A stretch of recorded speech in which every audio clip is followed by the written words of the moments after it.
Selamat pagi anak-anak semuanya. Apa kabar? Baik-baik saja? Sehat kan? Oke, sudah sarapan ya? Dan tentu saja sudah mandi. Hari ini kita akan belajar bahasa Indonesia. Materi pada hari ini yaitu tentang wawancara. Ya, anak-anak, apa itu wawancara? Wawancara adalah percakapan antara dua orang atau lebih. Yang satu berperan sebagai pewawancara, kemudian pihak kedua sebagai narasumber, ya.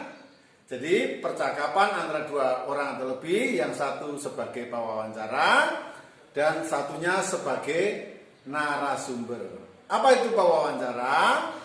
Pewawancara adalah orang yang melakukan wawancara atau mencari informasi dengan cara bertanya. Lalu apa yang dimaksud narasumber?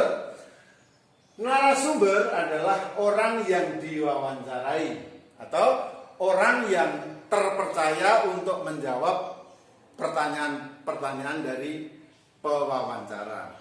Nah, anak-anak, pekerjaan apa yang biasanya dilakukan dengan wawancara?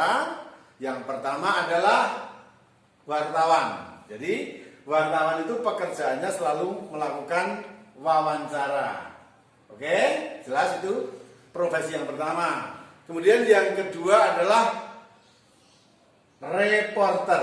Ya, jadi reporter itu juga mencari berita dengan cara wawancara. Kemudian wawancara itu dipublikasikan atau disiarkan langsung oleh stasiun televisi sehingga kita bisa melihat dari stasiun televisi pekerjaan seorang reporter.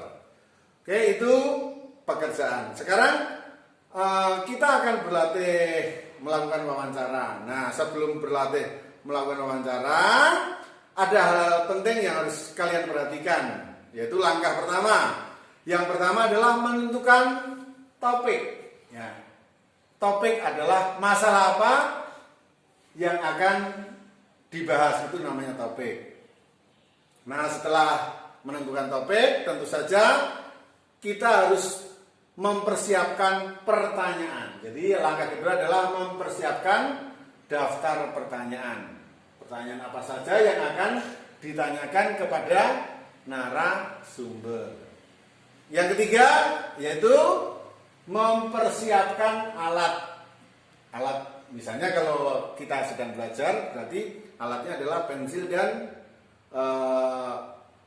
buku atau kertas, supaya tidak lupa yang mau ditanyakan.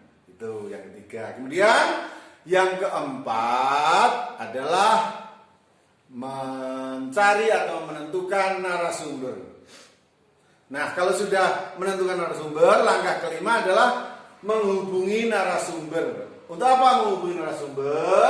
Untuk membuat janji. Karena kalau kita mau mencari narasumber harus janjian dulu, orangnya sempat tidak, ada waktu tidak, bisa tidak, maka harus dihubungi baik melalui telepon atau kalau rumahnya dekat atau tempatnya dekat, kita datangi secara langsung dengan berbicara kapan kita mau wawancara. Itu adalah langkah-langkah untuk melakukan wawancara. Ya anak-anak, hari ini kita akan melihat contoh wawancara, yaitu kalian akan menyaksikan sendiri contohnya wawancara seperti apa, siapa yang mewawancarai dan siapa yang diwawancarai. Ya, kita perhatikan, kita saksikan video berikut. Selamat siang, Pak. Selamat siang, Ibu. Ya, bolehkah hari ini saya mewawancarai Bapak? Tentu, Ibu, boleh Ya. sekali. Ya, terima kasih. Untuk hari ini berhubung saya ada tugas sekolah, jadi saya akan melakukan kegiatan wawancara kepada Bapak. Pertanyaan yang pertama, siapa nama Bapak? Nama saya, nama lengkap Siprianus Akas, biasa dipanggil Sipri. Berarti kalau begitu saya memanggil Bapak Pak Sipri. Pak Sipri. Ya. Lalu berikutnya nomor 2, apa pekerjaan Bapak? Pekerjaan saya saat ini sebagai keamanan di Sekolah Strada Bakti Nusa. Ya. Di mana tempat tinggal Bapak? Tempat tinggal saya beralamat di Serdang Asri 2 Blok E nomor 9. Tepatnya di Panongan, Citra Raya. Berikutnya, sejak kapan Bapak bekerja sebagai satpam di SD Strada Bakti Nusa? Saya bekerja di SD Strada Bakti Nusa sejak per 1 Agustus 2020. Berarti baru beberapa bulan ya Pak? Betul. Ya? Sekitar berapa bulan ini? 3 bulan. 3 bulan. Ya, 3 bulan. Berikutnya, apakah untuk menjadi seorang satpam itu perlu sekolah atau keahlian khusus? Kalau menurut saya itu sangat perlu untuk menjaga keamanan aset-aset sekolah itu sangat penting bagi saya. Ya. Jadi untuk menjadi seorang satpam itu butuh keahlian yang khusus. Ya, supaya ini ya dipercaya oleh Betul, sekolah. betul. Ya. Berikutnya, apa sih suka duka selama bekerja sebagai satpam sekolah?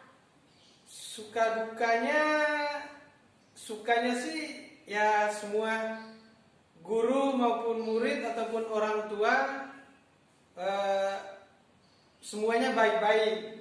Ya, untuk saat ini berapa bulan ini dukanya sih belum ada. Oh, iya. Cuman harapan saya ke depan jangan sampai ada dukanya. Begitu, Bu. Kalau Pak Markus baik kan Pak? Wah, baik sekali. Oh, iya. Berikutnya, untuk pertanyaan selanjutnya, apa pesan bagi Bapak untuk orang-orang yang hendak menekuni profesi sebagai satpam? Pesan saya untuk teman-teman satpam itu harus bekerja yang lebih semangat. Ya. Terus harus bertanggung jawab dengan suatu pekerjaan, terutama dengan keamanan aset-aset sekolah.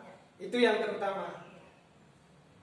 Ya, terima kasih Bapak Sipri. Pak Sipri tadi atas wawancara yang telah kita lakukan untuk hari ini. Baik, Bu, sama-sama.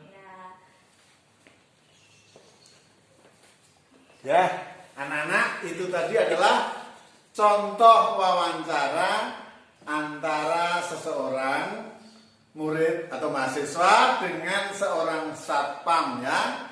Itu adalah contoh wawancara. Nanti kalian membuat wawancara seperti itu ya. Jangan lupa terus belajar, tetap semangat, jaga kesehatan.